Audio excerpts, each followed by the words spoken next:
Welcome back. You're now watching the lifestyle segment of the weekend show. Today we are discussing goal setting, and we use this opportunity to wish all our viewers across the world a happy new year. To discuss the topic of goal setting as we start this new year, it's my pleasure to introduce our guest in the studio. We have with us Hauwa Ojeifo, who is the founder of She Rides Women. Thank you for having me. Happy New Year and welcome to the weekend show. Thank you. We also have with us in the studio architect Ochudo Ayi, who is a personal development consultant. Welcome. Thank you. Welcome, ladies. Happy New Year to you. Same to you. We've been told while goal setting that we must set SMART goals. SMART is an acronym for specific, measurable, achievable, realistic, and time-bound. What's your advice to the viewers watching? How do they go about setting SMART goals? I'll start with you, Hauwa.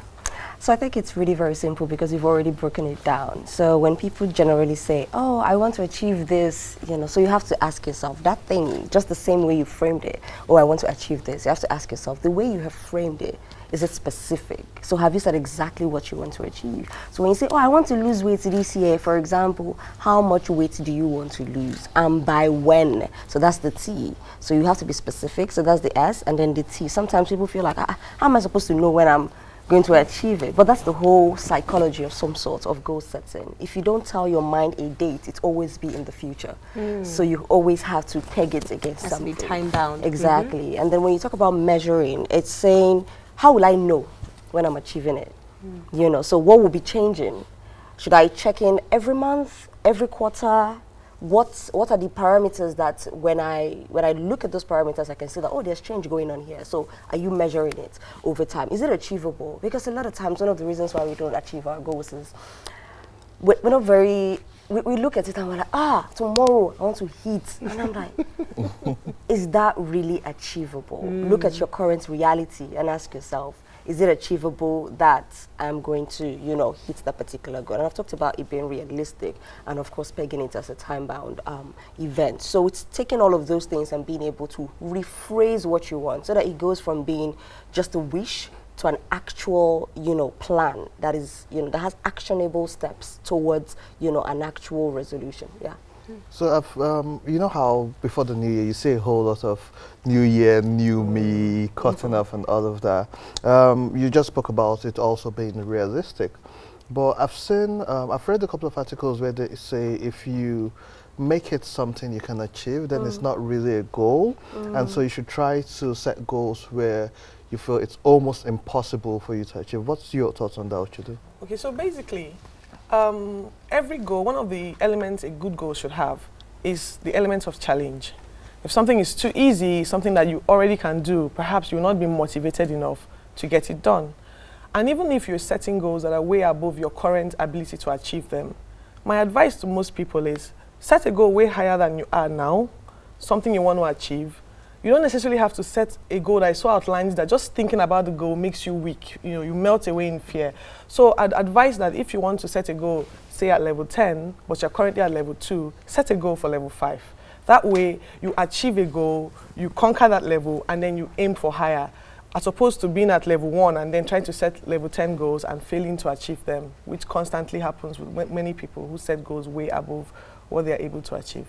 I think I totally agree with you, because even when setting goals for organizations, you create what is called a strategic plan. That's right. And that necessarily sees to the 1-year plan, your 5-year plan, your 10-year plan, and you put in actionable measures to ensure that you're achieving that. So it's the same thing for our personal lives. Very important. We must set those long-term and short-term plans in order to achieve them as well. But what would you say to the dreamers out there? The individuals who have, I don't like to tell people not to dream, because one thing that has helped me in my personal life and my career is dreaming. Yes. The ability to envision a future that doesn't seem immediately feasible. Absolutely. So what would you say to the dreamers out there who have been told your dreams are too big, your dreams are not valid? What advice would you give to them? So first off, that's where the whole vision board thing comes in. A vision board is where you put those dreams. You keep them in focus, they give you clarity, they keep you on track. Put whatever outlandish dream you want on your vision board. But when you are setting your goals, whatever is on your vision board can just be a wish until, like she said, you break it down into actionable steps, put a timeline. So even if you want to be the Oprah, for instance, put it on your vision board, let it inspire you. But while you're looking at being Oprah, what do you need to do to get to the other levels before you get there? So everyone is encouraged to dream big, really. But at the same time, when you are setting your goals, it's a science. Yeah. It's doable, Absolutely. it's teachable, it can be documented for others to learn. So it's not a wish list that you just hope will come alive. Yeah. So it's important that even though you have real big dreams as a dreamer, put them somewhere so that you don't lose track of your dreams, but get down to the basics and set proper goals. There are certain things that every goal should have to make it doable. You must pay that price. You must do it. So you want to go abroad, for instance, and you put the visa of the country you want to go to. How does it become a goal? You need to set actionable steps on how you have to go and get your visa, your international passport, check out what the financial requirements are, look at your current circumstances. That's when you can achieve what is on your goal. So praying doesn't bring it to the existence. You actually have to do the work, right? There's still work that must be done. Absolutely. There's still work that must be done. Another thing which is quite a grey line is the difference between being motivated or you seeing someone as an inspiration or comparing yourselves to them. And so in goal setting, you may have seen someone in the last year who has achieved so much. And you're like, you know what, this is where I aim to be next year. But at what point is this unfair comparison affecting your goals? So because we're talking about also being realistic and about achievable goals. And so Kylie Jenner became a billionaire last year. And you want to become a billionaire, obviously. This year. And so when you put in so much work, and in your mind you've put in as much work as they have, and then that isn't coming through, how do we actually avoid comparison when goal setting? So I think, again, it comes down to that reality check. So it's very important that we check our reality. We should just say that our dreams are valid. Absolutely. And those are dreams. They are. Because you are free to dream whatever you want to dream. And you can aspire and you can dream something in your sleep and dream it wide awake, and all of those things, they are all very valid. But when it comes down to goals, and that's where people tend to make, they tend to get it wrong of some sort. They feel like if I can dream it, then that's sufficient. That's sufficient. No. So it's very important that we're able to look at certain people and understand that circumstances are different, realities are different. So even when you're checking your reality, there's certain things you want to check. You want to check your skill sets, you want to check your environment. There are times when in certain environments you are disproportionately disadvantaged of some sort than people in other environments. You also want to check your upbringing, your orientation, your the skills that you've acquired over the years, and check that with the current trends in life. So it's very important that yes, we can be motivated by a lot of people, but then you can adopt and adapt it.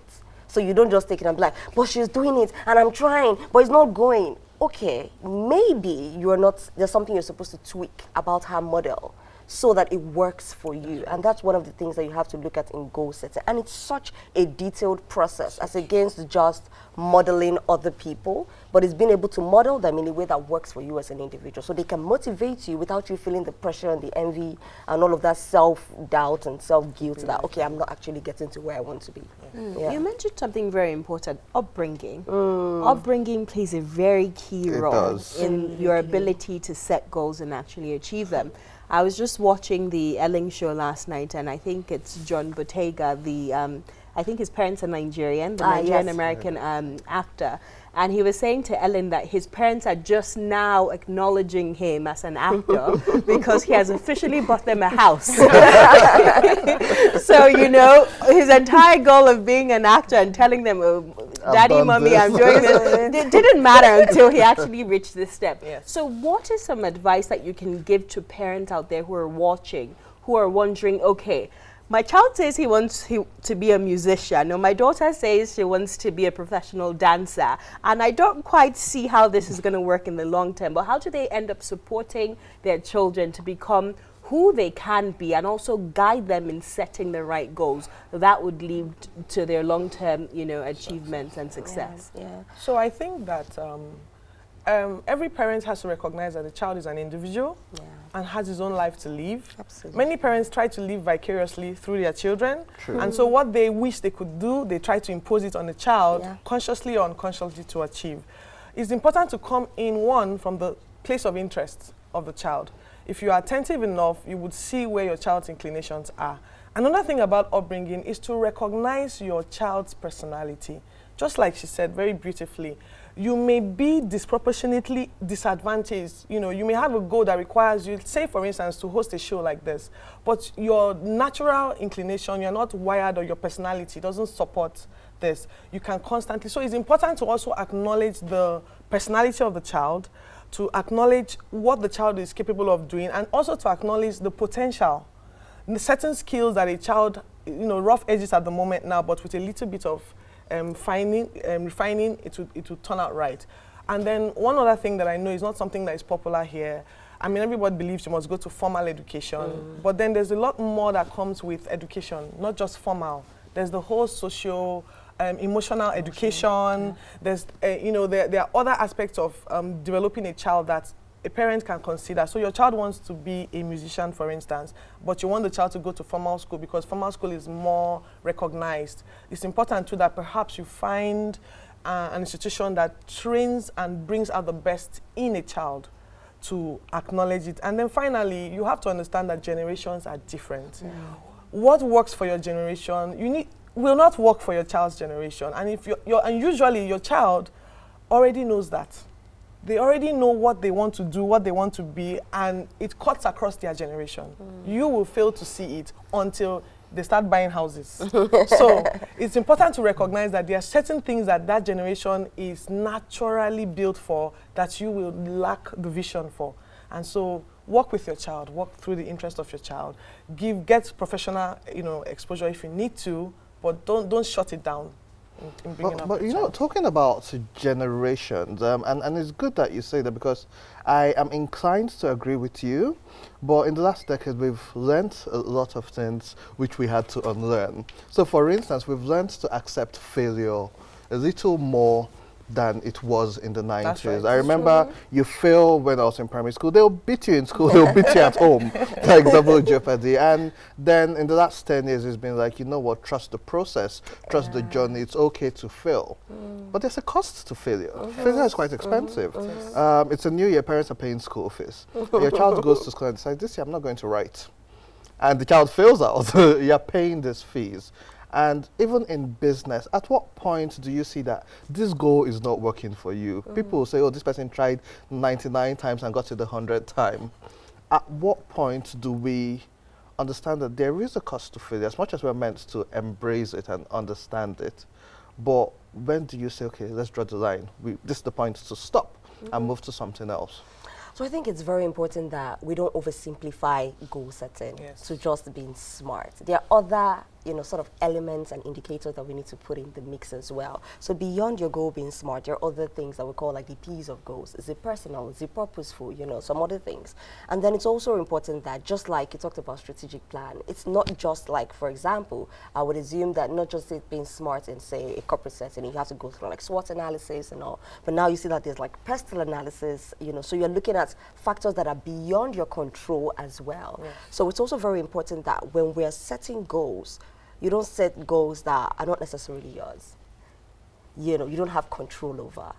And that's something that is so hard to balance when you're either managing people or you have kids, because you're setting the goal on behalf of your child. This year, my child is going to write. Are you the child that is going to write? Your goal can be, I'll send the child to school. That's your responsibility as a parent, and so you do that. What the child does in school, however, are circumstances beyond your control. And sometimes it's very hard when it comes to parenting, because I think that's like another area entirely. In this climb, we have a lot of unlearning to do about in parenting, and we have a lot of, we need to switch to more positive models of parenting as well, but that's a different story. But what I would say about that is that we need to be very careful about not setting goals for other people, or setting goals that we think are ours but are dependent on the actions of other people, because that's how we set ourselves up for failure. How does that play out in an organization? Absolutely, that can play out in an organization very well, as much as it can play out in the family system as well. Because you're saying, oh, my marketing team is going to hit this. Actually, what you have, the power you have is to say, I'm going to train my marketing team. I'm going to dedicate XYZ days to do 1, 2, and 3 with them. I'm going to ensure that I connect them with opportunities. That's within your control. Now you have to bring them together and let them set their own goals based on your own expectations. So you do the same thing with children, for example. You say, oh, I'm sending you to school, I'm investing this in you, I'm doing my part. What is your part? But of course, in this kind of environment, sometimes you can't do your part. You know, even me as a new generation person, I'm thinking I wouldn't get all A's or F's. We're going to open up the phone line to our viewers at home to ask our intelligent guest a few questions about goal setting. The number to call is 080-537-8921. That's 080-537-89021. You know, as the Chief Executive Officer of my organization, I agree and disagree with you. I'm not going to be investing money in a staff that he or she is not meeting their target. You know, if I give you a setting target, so for example, for the Osasu Foundation, the consultants that coming are meant to reach a setting target. The ED is meant to reach a setting target. So if by the specific time set, After using the smart, after using the smart indices, yes, if by that time set you haven't met that target, there's a problem. You know, so I'm setting a goal for you that this is the target to meet. So then I think you can then set your sub goals. Please correct me. Undermine. I mean, you know, so is there a better way to go? Exactly, because there's money being invested into the organization, and as a parent also, I'm sure that there's money being invested into the child. So you can't just tell the child, lot "No, of money." I'm paying millions of naira for your school fees, but do it." You're right. Get all F's. It's fine. You can do it again next year. So where do we draw the line? Honestly, many times in organizations, people get round pegs and try to fit them into square holes. When people hire people, I mean, one of the things that is popular now, people say, what are your goals? What are your personal goals? Yes. But many times in the past, the unlearning we have to do is you just assume that you can see the goal, start running with it. Yeah. So sorry, we have a caller. Your name and where you're calling from?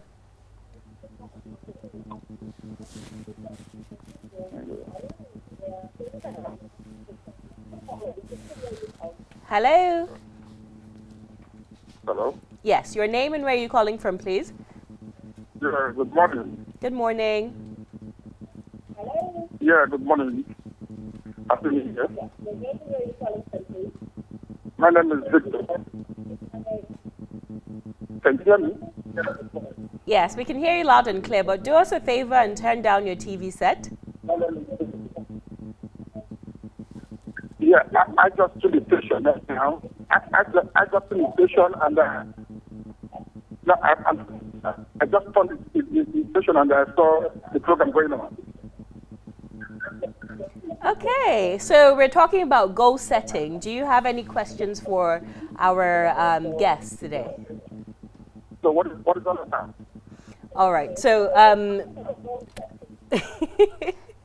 okay, so you were saying. I was talking about fitting square pegs into round holes. It's also important to, whenever it is you hire people, especially for very key sensitive positions like say an ED that oversees a large body of people, to know exactly what their personal goals are and how they think they can help you achieve your goals, as opposed to telling them, this is my goal, do what you need to do to fit in. Because many times when you have an outcome goal, it's the processes and the performances that add up to give you your outcome. So perhaps you want to help them figure out how the processes that they are setting in their own goals will add up to give you the outcome that you want. Many times what you think they should be doing as a process may not be what they need to do, but if they do what they ought to be doing because they have checked themselves out, they've set their goals, they've aligned it to themselves, they've considered their environment, they will still get you the outcome that you desire. Just not necessarily not through necessarily the process the that way you you have. think that it should be But done. I think it's also Yeah. very important for us to note that in corporate setting, corporate culture has changed. maybe in Nigeria, we're still trying to catch up with a lot of things. But right now, I mean, all over the world, over the past 10 years or so, goal setting within corporate culture has evolved. And just generally how that affects, you know, the culture that we build in an organization is very different. So for example, back then it was a very, I tell you to do it, you do it. It's my organization, so whatever I do, go and do it, don't question me. But now we're getting to a place where it's very important for us to consider things like, you know, inclusion, diversity, and a sense of belonging within the workplace to ensure that, you know, people's personal goals, like she rightly put it, fit into what your organizational goals are. And also ensuring that, you know, people participate, so they co-create the goals that you set, you know, within the organization, so that everybody has a stake in it, and everybody sees that, okay, it's our goal as against is the boss's goal. So yeah, whatever, you know, because at the end of the day, what that does is that it only puts the, you know, the supervisor or the team lead in a position of pressure, disappointment, constant anxiety, because it just feels like these my team members is like your village people, they've come, you know, and you're just wondering like, what is it? Everybody's not performing, or you are just out to get me. Like nobody wants to do anything. But the thing is that there's a significant difference in doing that, just setting goals for people and bringing them on board to set their goals, and, you know, understanding the company vision and the outline and everything, and being able to say, okay, fine, looking at this, I think this is achievable for us, because guess what, I don't have the skill. Okay, can you send me? That's when you begin to hear that, okay, there's a reason I really can't do this. There's a reason I'm going to need assistance. Maybe if another person comes in, and, you know, so if you don't bring people into the goal setting process, you're actually essentially setting them up for failure. I think this is why company retreats are important and should go beyond the usual tug of war and just the games where this is the one time where it's important to listen to your team and hear how they feel the company can do better. Most times as managers and executives, we tend to just say what we want to say and what we think it is. And so I think that does make a lot of sense, being able to listen to them and have them play a role in that process of setting the goals. Absolutely. Most definitely. Ladies, thank you so much for your time.